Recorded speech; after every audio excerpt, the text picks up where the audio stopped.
Good morning and Jai Hind children. Welcome back once again in online class of history.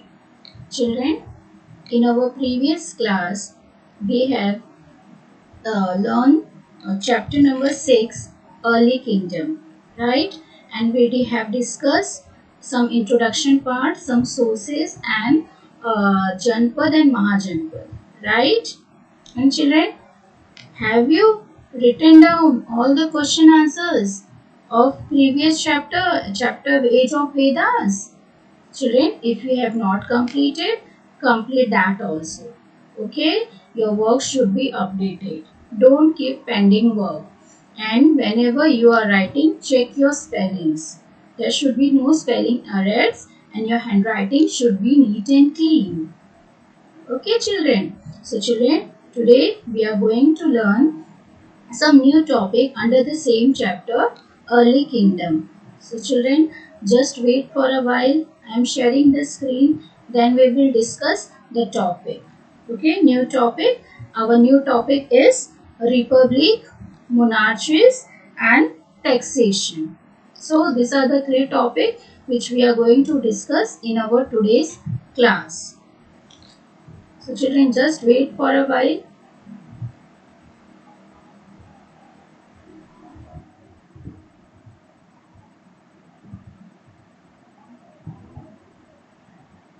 Yes. So children, our chapter number is 6, Early Kingdom, right?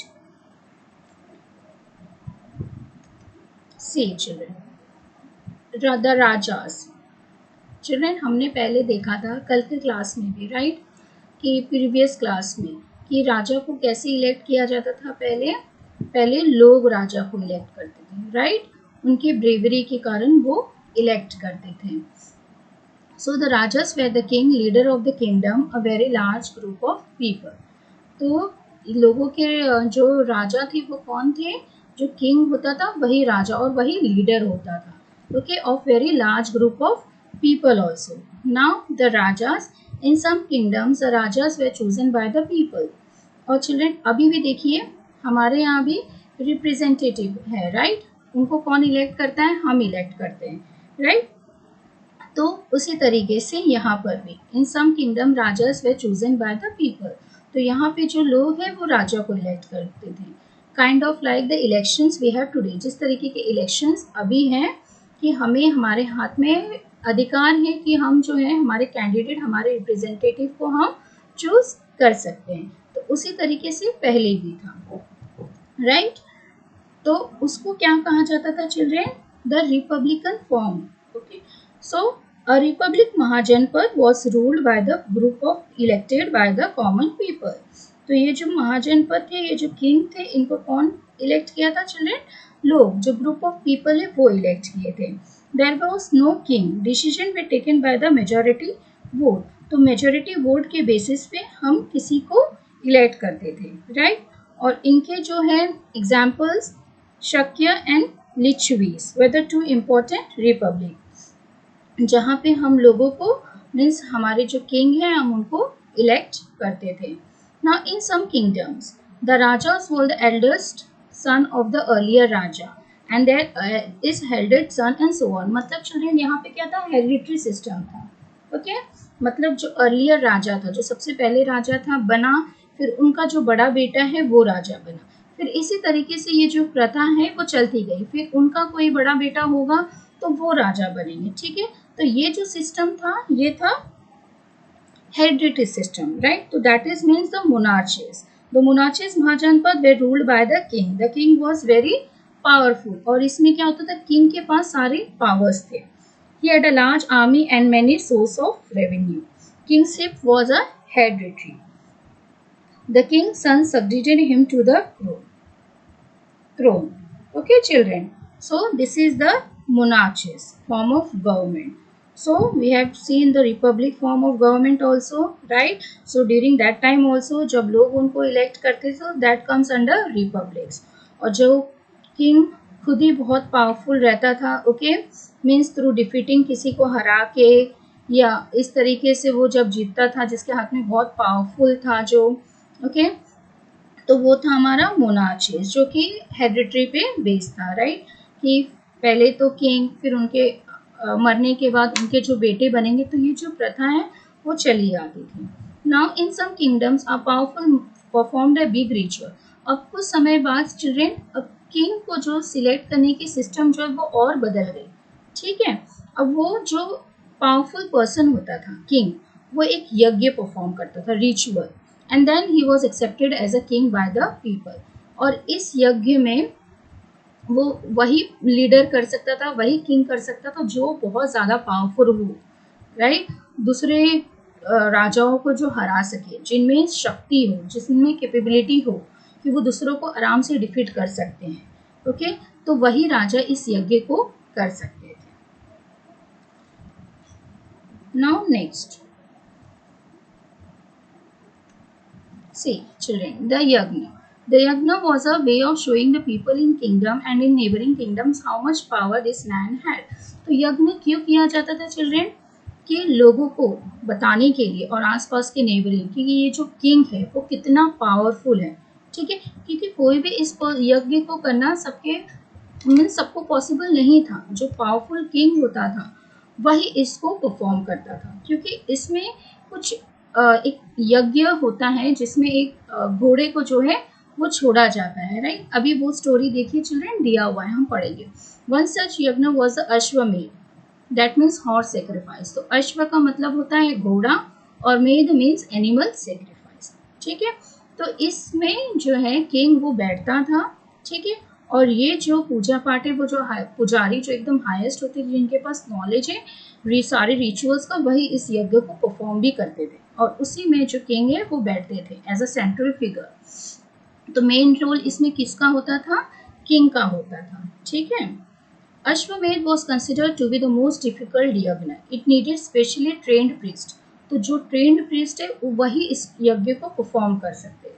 Lot of neighboring kings were invited for it too। तो जो आसपास के king है उनको भी बुलाया जाता था, ठीक है। और इसमें जो किंग, उनके साथ जो उनकी वाइफ और जो बच्चे हैं, ऐसा कहा गया कि वो लोग भी इसमें बैठे थे। पर जो ये नेबरिंग किंग्स को जो बुलाया जाता था, उनको राइट नहीं था कि वो इस यज्ञ को परफॉर्म करें, वो सिर्फ एज अ स्पेक्टेटर वो बैठकर इस यज्ञ को देखते थे कि ये किस तरीके से हो रहा है। A horse was selected and set loose to wander into neighboring kingdom, and the Raja's armies would follow the horses। तो ये जो एक हॉर्स है, यज्ञ चलते समय उसके बाद क्या होता था कि जो राजा है, जो किंग है, वो एक घोड़े को ओके छोड़ देता था अपने किंगडम से दूसरे किंगडम में जाने के लिए, और उसके पीछे पीछे कौन होते थे, जो राजा की आर्मीज है, जो सोल्जर्स है, ओके, जो सेना, वो उसका पीछा करते थे। If that king left the horse pass through it, it meant that the king had accepted the king performing yagna or sacrifice as his superior। तो इसमें क्या था चिल्ड्रेन, हमने लास्ट क्लास में भी मैंने इसके बारे में आपको एक एग्जाम्पल दिया था, राइट, पर ये चीज़ हम थोड़ा बहुत रिकॉल कर रहे हैं जो आपको याद आ जाए कि ये अश्वमेध यज्ञ है क्या, ठीक है। तो इसमें क्या था चिल्ड्रेन, हम अब इसको एक स्टोरी की तरह समझें।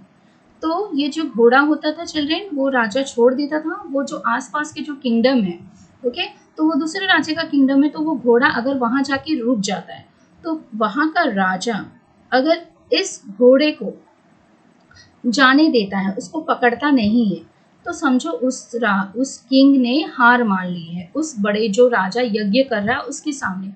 वो समझ लेता है कि वो राजा सुपीरियर है, वो बड़ा, बहुत ही बड़ा है, उसके हाथ में बहुत पावरफुल है, तभी वो यज्ञ के करा रहा है, ठीक है। और हमारे पास मीन्स हम उतने केपेबल नहीं है कि हम उस राजा से लड़ सके, तो इसीलिए वो उस घोड़े को जाने देते हैं। तो इससे ये, क्योंकि उनके पास दो ऑप्शन होता है, या तो वो उस घोड़े को पकड़ते हैं, तो उनको उनके जो यज्ञ में राजा बैठे उनकी आर्मीज के साथ उनको फाइट करना पड़ता था, ठीक है। और जो जाने देता था मतलब वो उस राजा की जो सुपीरियरिटी है, सुपीरियमेसी को उसको एक्सेप्ट कर लेगा कि ये हमसे भी बड़ा राजा है। Next, if that the king did not want to accept the king performing the sacrifice as a superior, अगर जो घोड़ा है दूसरे किंगडम में जाके स्टॉप हुआ है और उस राजा को मंजूर नहीं है कि नहीं हमसे पावरफुल और कोई नहीं, हमसे सुपीरियर कोई नहीं है, हम उसको अपना राजा नहीं बना सकते, मैं उससे लड़ाई करूंगा, ओके, तो वो क्या करता है, वो घोड़े को पकड़ लेता है। Then he has to stop the horse, वो उस घोड़े को पकड़ लेता है और उसको क्या करना पड़ता है, फिर उसको फाइट करना पड़ता है। Then the army of the king performing that sacrifice would fight with that king. तो जो किंग के जो भी आर्मीज रहते हैं जो यज्ञ परफॉर्म कर रहे हैं, उस आर्मीज के साथ ये जो सेकंड राजा है जहाँ पर घोड़ा जाके रुका है, जिन्होंने पकड़ लिया, उनको फाइट करना पड़ता था। तब डिसाइड होता था कि कौन किंग ज्यादा सुपीरियर है, कौन ज्यादा पावरफुल है। ठीक है, और सपोज अगर ये किंग हार जाता है तो उनको जो सारे किंगडम्स हैं इनके, जो पूरा टेरिटरी है, सारी चीज़ें जो है, और यहाँ के जो टैक्सेस में मैंने भी बताया था कि जो ये टैक्स भी कलेक्ट करता है, वो सारा टैक्स भी वो जो सुपीरियर राजा, जो बड़ा राजा, उनको देना पड़ता था। ठीक है, क्योंकि ये कंट्रोल जो है वो हार गए हैं। So you can see that the king who decided to perform the Yashmavid had to be very strong and courageous. तो चिल्ड्रन, हमें क्या पता चलता है इससे, जो पर्सन यश्वमेध यज्ञ करा रहा है उसको कैसा होना चाहिए, वो बहुत स्ट्रांग होना चाहिए एंड करेजियस, ओके, कि वो सभी लोगों को हरा पाए, राइट। और वो यज्ञ क्यों होता था, क्योंकि वो चाहते थे कि हमारे अंडर ज़्यादा से ज़्यादा किंगडम आए, राइट, हम ज़्यादा पावरफुल पर बने, हमारा रूल चले। So he sat in a seat for the ceremony, and his charioteer would tell the audience. What is charioteer meaning, children? जो देखो, chariot मतलब वो जो रथ, राइट, और charioteer में जो उसको चला रहा है, ठीक है। तो जो charioteer रहता है वो लोगों को स्टोरी सुनाता है, क्या, वो किंग की ब्रेवरी की, कि जो हमारे किंग है वो किस तरीके से बैटल फील्ड में लड़ाई करते हैं सबसे, तो उनका गुणगान गाते हैं, ठीक है, उनकी तारीफ करते हैं। और ऐसा भी कहा गया है चिल्ड्रन, ये जो राजा है उसकी एक स्पेशल थ्रोन होती थी, मतलब एक ऐसी राजगद्दी होती थी। ऐसा भी कहा गया है कि वो जो है वो टाइगर की स्किन से बनी होती थी, वो उसी पे वो बैठते थे, ठीक है। और जो जो किंग हार जाते थे इनसे, मतलब जिन्होंने एक्सेप्ट कर लिया कि नहीं हम इनसे नहीं लड़ेंगे, तो राजा उन किंगों को भी इनवाइट करता था इस यज्ञ में। तो जो भी लोग आते थे वो राजा के लिए गिफ्ट लेकर आते थे, ठीक है। और राजा भी क्या करता था, यज्ञ खत्म करने के बाद वो प्रीस्ट, जो पुजारी है, वो उनको भी दान पुण्य में जैसे ऐसे गिफ्ट कुछ वो देता था, ठीक है। Now the raja that perform the ashvamedha successfully was considered to be a strong and a superior king. तो सभी लोग मानते थे कि ये जो राजा जो यज्ञ कर रहा है वो बहुत ही ज़्यादा स्ट्रॉन्ग और सुपीरियर है और बाकी राजाओं से, ठीक है। अब आपको ये स्टोरी समझ में आई, और इसीलिए the king who is to perform the sacrifice proclaim the king of king, कि मैं जो हूँ सभी राजाओं का राजा हूँ। और चिल्ड्रन, जो प्रीस्ट है वो स्टोरीज भी सुनाता और स्प्रिंकल्ड करता सैक्रेड वाटर ऑन, जो गंगा जल होता है वो भी उन पे वो डालता था, ठीक है, ब्लेसिंग्स वगैरह जो भी है देता था। And at the end of the ceremony, the horse was sacrificed as a gift to the god also.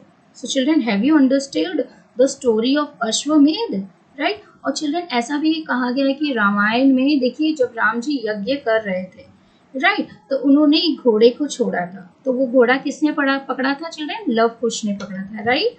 तो उन्होंने उनको, राम जी को उनसे फाइट करनी थी, बट उस समय कौन आके रोक लिया था, उस फाइटिंग को नहीं होने दिया था, ऋषि वेद व्यास जी ने, राइट। तो कहा गया है कि जो राम जी वो भी ये यज्ञ परफॉर्म कर रहे थे उस समय, जिस समय उन्होंने इस घोड़े को छोड़ा था। नाउ सी जनपद।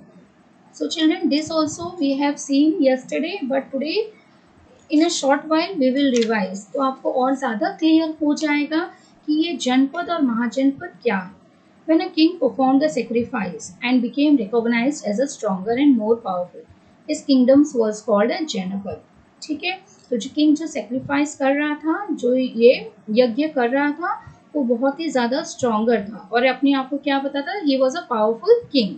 और इसके किंगडम को क्या कहा जाता था चिल्ड्रन? जनपद। जन मतलब होता है लोग।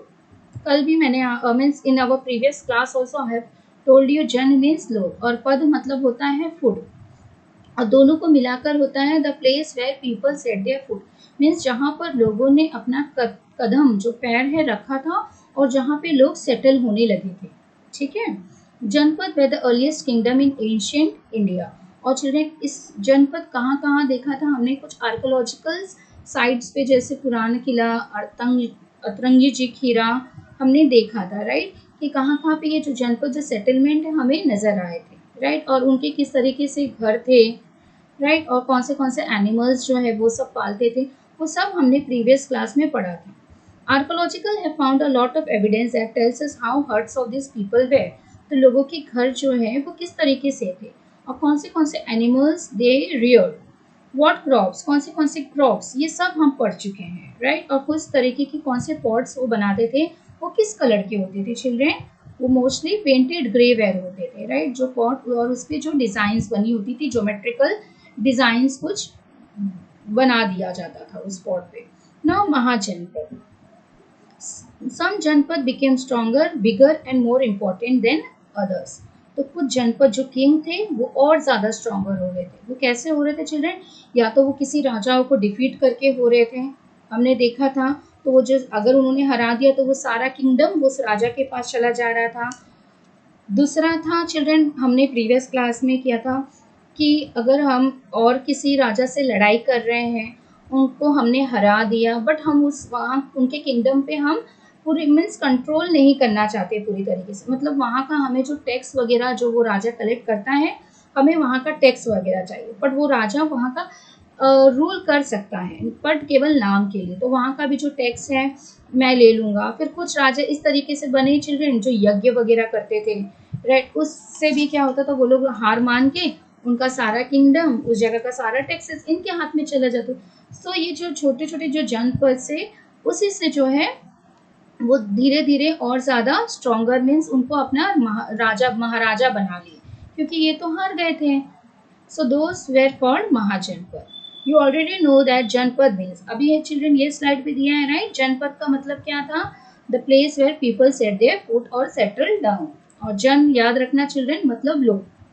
नाउ महा मतलब ह्यूज, बहुत ही बड़ा, तो ये छोटे छोटे किंग से भी ज्यादा पावरफुल कौन होता था चिल्ड्रन, ये जो किंग है जो सभी लोगों से जीत गया है, सभी लोगों को हरा कर, चाहे वो किसी तरीके से भी हराया, उन्होंने यज्ञ में लोगों को हराया हो, राइट, मतलब यज्ञ करके जो भी रिचुअल्स परफॉर्म करके और जो हॉर सेक्रीफाइसेस वगैरह करके वो सारी चीज़ें हो या तो उस तरीके से।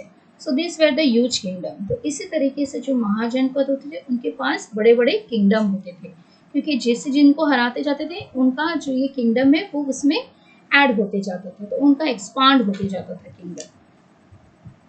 Now next, now mahajanapada were bigger kingdom, right, they had a capital city, और इन महाजनपद इनके पास खुद की एक चिल्ड्रन कैपिटल सिटी भी होती थी, राइट, और वो क्या करते थे इस कैपिटल सिटी के पास, हमने देखा था कि वो फोर्टिफिकेशन करते थे।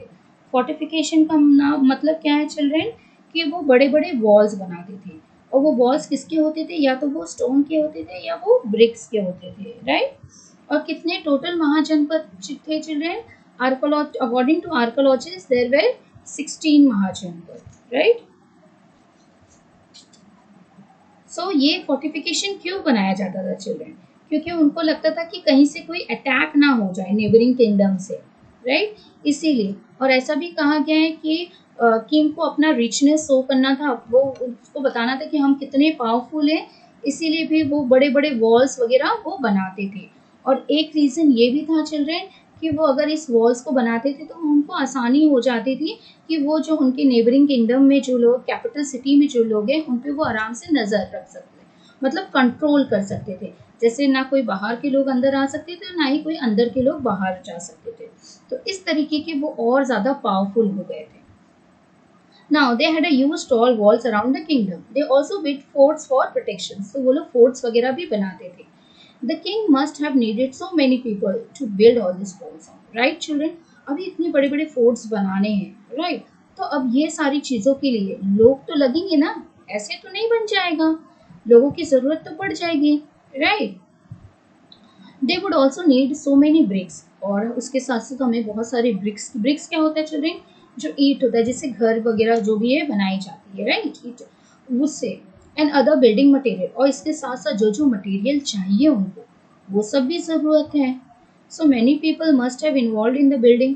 तो ऐसा कहा गया जो लोग शूद्र होते थे चिल्ड्रेन, जो सबसे लो कैटेगरी में लोगों को समझा जाता था, जो ब्राह्मण, क्षत्रिय, वैश्य, उनको जो ये तीनों क्लासेस को जो सर्व करते थे, मतलब जो शूद्र है ये सभी तीनों को मीन्स उनको जो जो उनके मास्टर बोल देते थे वो उनको सारे काम करने पड़ते। तो ऐसा कहा गया कि वो सारे लोग भी इसमें इन्वॉल्व थे। Even some womens were also involve in this work, ये सारे बनाने के लिए। Now, if they build so many walls and forts, they obviously almost have soldiers and army. अब जो इतनी बड़ी बड़ी वॉल्स बना रहा है, फोर्ट्स बना रहा है, तो जाहिर सी बात है चिल्ड्रेन, और उनको और पावरफुल अपने आप को बनाना है तो क्या करना है, उनके पास सोल्जर्स होनी चाहिए, आर्मीज होनी चाहिए, right. So the king would have to hire and training all of them. तो किंग जो है वो लोगों को हायर करता था और उनको ट्रेन किया जाता था।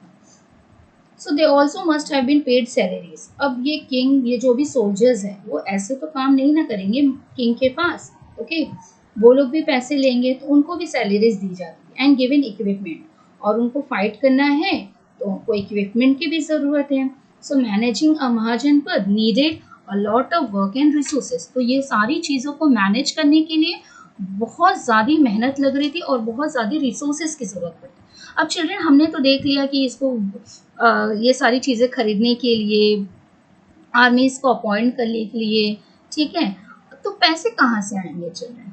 आपने ये सोचा कि अब ये सारी चीज़ों को मैनेज करने के लिए हमें क्या चाहिए? पहले पैसे चाहिए, तभी तो हम किसी को सैलरी दे पाएंगे, तभी तो हम ये फोर्टिफिकेशन का काम कर पाएंगे, तभी तो हम लेबर्स को हायर कर पाएंगे, right. So resources and work come from the people.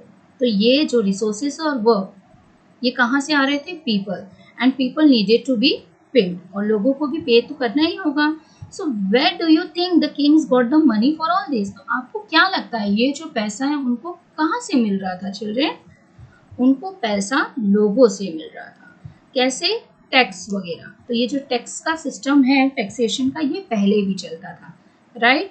तो किंग किसी भी तौर से लोगों से वो पैसे कलेक्ट करता था, पैसा या कोई भी सर्विस लेकर, जैसे हम उनके यहाँ काम कर लिए कुछ दिन या कुछ भी, या हमारे पास कैटल है, एनिमल्स हैं, तो हमने जो भी प्रोड्यूस किया जो भी है वो सारी चीज़ें उनको देकर हम उनको उनका टैक्स भरते थे। See tax, tax is a money collected from people by the ruler. तो ये टैक्स किससे कलेक्ट किया जाता था चिल्ड्रन? लोगों से। और वो कौन कलेक्ट करता था? रूलर कलेक्ट करता था, ठीक है, क्योंकि उनको ये सारी चीजें मैनेज करनी है तो उनके लिए उसको पैसा तो चाहिए, right. And even large आर्मीज also required more money, therefore the king began to collect taxes and at a regular basis। पहले क्या होता था चिल्ड्रन? पहले रेगुलर बेसिस पे टैक्स नहीं कलेक्ट किया था, मतलब अगर कुछ उनको काम करना है तो सभी लोग मिलकर वो कुछ पैसा इकट्ठा करके लोगों को देते थे, ठीक है, लोगों के वेलफेयर के लिए। बट अब जो टैक्स लोगों को भरना पड़ रहा था वो रेगुलर पे बेसिस पे भरना पड़ रहा था। मीन्स अगर आप इसको नहीं भरेंगे तो आपको पनिशमेंट मिलेगी।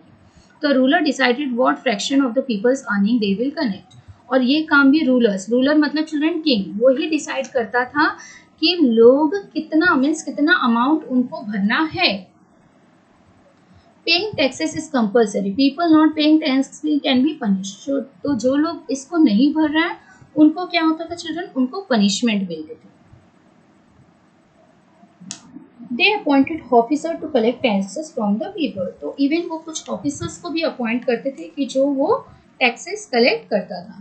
नाउ और इसमें ज़्यादातर जो टैक्स है चिल्ड्रन वो किससे आता था? लोगों को फार्मर से। क्यों? क्योंकि उस समय एग्रीकल्चर का वर्क ज़्यादा होता था, राइट। तो ज़्यादातर जो उनको टैक्सेस लोग वो फार्मर से मिलते थे। चिल्ड्रन यहाँ पे देखिए मैंने एक फ्लो चार्ट भी दिया है, राइट, कि जो राजा को जो टैक्सेस है वो कहाँ से किन से मिल रहा था? Farmers, traders, crafts person, herders, Hunter gatherers, ये सब से उनको टैक्सेस मिल रहे थे, ठीक है। अब हम ये देखेंगे, farmer had to hand over 1/6 of whatever they grow on the farm. अब जो फार्मर जो भी प्रोड्यूस करता है अपने फार्म पे उसका 1/6 भाग या शेयर हम लोग कह लें, उनको किसको देना पड़ता था? किंग को देना पड़ता है as a tax. 1/6 for example children, suppose किसी फार्मर ने 60 किलो अनाज उगाया, ठीक है, उसमें का 10 किलो जो है उसको वो किंग को देना पड़ता था एज अ टैक्स के फॉर्म में। तो ज़रूरी नहीं कि उस समय वो किंग पैसे के ही मीन्स पैसे कि तो पैसे में ही लोगों को दिया जाए, टैक्सेस भरा जाए, टैक्सेस, ऐसा नहीं था। लोगों को लोग अनाज भी देते थे, राइट, क्योंकि लोगों के पास पैसा तो होता नहीं था उस समय इतना टैक्सेस भरने के लिए, तो लोगों को अनाज जो भी वो उगाए उसका कुछ शेयर उनको किंग को देना पड़ता था as a tax. So during this time, farmer began to produce more from their land. Now, next, animal herders have to give some part of their produce. Now, children, what do you mean by herders? Animal, children, चरवाहा, आपने सुना होगा ना, जो animals को एक झुंड में रखता है, जो रखता है, कंट्रोल करता है, and they take responsibility of animals, right, तो उनको कहा जाता है animal herders. So whatever उनको जो भी चीज़ें एनिमल से मिलती हो, चाहे वो घी हो, दूध हो, जो भी चीज़ें एनिमल से मिलती हो, वो सारी चीज़ें उनको देनी पड़ती थी एज अ टैक्स के तौर पे। किसको देनी पड़ती थी चिल्ड्रेन? किंग को। Now crafts person also had to work for certain days of the year for the king. तो क्राफ्ट पर्सन भी चिल्ड्रेन, जैसे कारपेंटर, पॉटर, वेवर्स, ये सारे लोग भी इन ए कैश और अ काइंड ऑफ ऑफरिंग, जिनके पास कैश हो वो कैश देते थे, या तो किसी प्रकार की सर्विस, या जैसे महीने में 1 दिन या 2 दिन उनके यहाँ घर पे जाके एज अ सर्वेंट उनको काम करना पड़ता था। किसके घर पे? किंग के घर पे जाके वो काम करते थे, ठीक है। And there also taxes on buying and selling good, okay, जैसे ट्रेडर, तो जो भी चीज़ें या बाय या सेलिंग करते थे उस पर भी टैक्सेस लगाए जाते थे, राइट। और उस समय चिल्ड्रेन एक पंच trade got a boost during this time due to introduction of money का भी इंट्रोड्यूस हुआ था इस समय। तो उस समय एक कॉइन्स होती थी जो कि सिल्वर और कॉपर, और उसको कहा गया पंच मार्क्ड कॉइन। उस कॉइन पे जो किंग है वहाँ का मोहर लगाता था, मीन्स कुछ पंच करता था, कुछ बने होते थे उस पे फिगर्स, राइट। और इससे जो है ज़्यादा ट्रेड उस समय होने लगा और किंग के पास और ज़्यादा मनी पहुँचने लगा, right. Now the use of iron. Children, पहले के जो है वेपन, जो भी टूल्स वगैरह एग्रीकल्चर में यूज़ होते थे, वो किसके बनाए होते थे चिल्ड्रन? वो ज़्यादातर वुड या स्टोन वगैरह के बनाए होते थे, राइट। तो उससे अच्छी तरीके से जो खेती है वो टिलिंग का काम वगैरह नहीं होता था, और वो बराबर शेप में भी नहीं होते थे, right. So by this time people had discovered iron and how useful it was. तो उनके लिए जो बहुत ज़्यादा यूजफुल था, कि कैसे वो हम देखते हैं, iron is a metal, right, it is a strong and can be given the required shape, और ये बहुत स्ट्रॉन्ग होता है और हम इसको अपने हिसाब से कोई भी शेप जो है दे सकते हैं। और जो वो लकड़ी का होता था वो जल्दी टूट भी जाता था, राइट। तो वो उनको खेती करते समय बहुत प्रॉब्लम भी होता था, राइट, क्योंकि बराबर से वो टिलिंग नहीं हो पाता था, खुदाई नहीं कर पाते थे, राइट। बट अब आयरन के टूल से उनका काम और अच्छा होने लगा, वो जो सॉइल है और ज़्यादा वो फर्टाइल होने लगी। Farmer started using iron plow to turn soil that help them get better yields on their farm।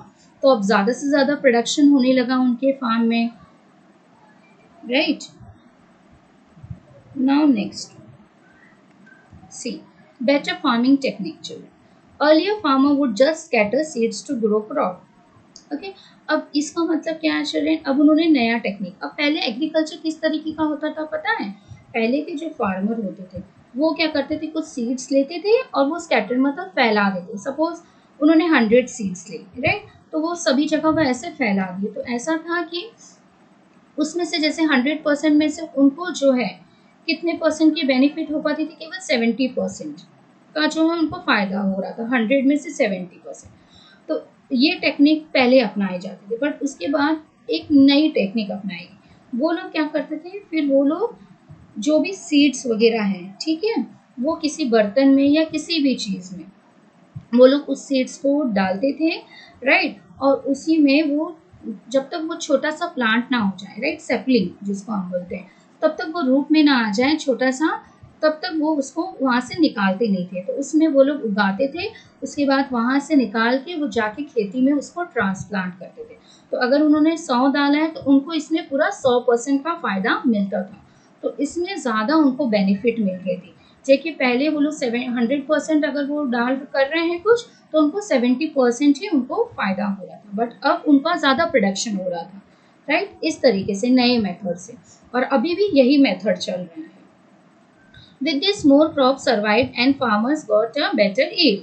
ठीक है, तो अब से उनको ज्यादा प्रोडक्शन होने लगा. Now, gathering workers, the new ideas were better yield but needed a lot of hard work. Children, अब ये नया आइडिया तो जरूर है, बट इसमें मेहनत भी बहुत ज़्यादा लगती थी, लोगों को हार्ड वर्क करना पड़ता था. और ऐसे में कहा गया है कि लोग, कुछ औरतें भी इन्वॉल्व रहती थी, राइट. घर के जितने भी लोग रहते थे वो लोग भी खेती का ही काम करते थे, बिकॉज उनको ये था कि पैसा कैसे आएगा जब तक कोई काम नहीं करेगा, राइट. तो उसके लिए उनको मेहनत तो करनी ही है, चाहे हम भी क्यों ना हो, राइट. हम मेहनत करेंगे तभी तो हमारे पास कुछ आएगा, जो भी हमारी चीज़ें, हमें हमारे डिज़ायर है तभी तो फुलफिल हो पाएंगी, right. Iron plowshare were heavy and transplanting needed constant bending. Landlord, labor and slaves were gathered to get this work done. तो लैंडलेस लेबर मतलब क्या चिल्ड्रन, देखिए अब उस समय कुछ लेबर्स के पास उनकी खुद की ज़मीन नहीं होती थी, तो वो राजाओं के खेत में जाके वो ये सारा काम एज अ लेबर करता था. And slaves were gather to get this work done. और कुछ जैसे शूद्रा वगैरह वो लोग कास्ट, उन लोग को भी, लो कास्ट लोगों को भी इसमें इन्वॉल्व किया जाता था ये सारे खेती के कामों में. So children, have you understood whatever we have discussed today? Yes children, wait for a while. Yes. So children, have you understood whatever the topic we have discussed? Yes.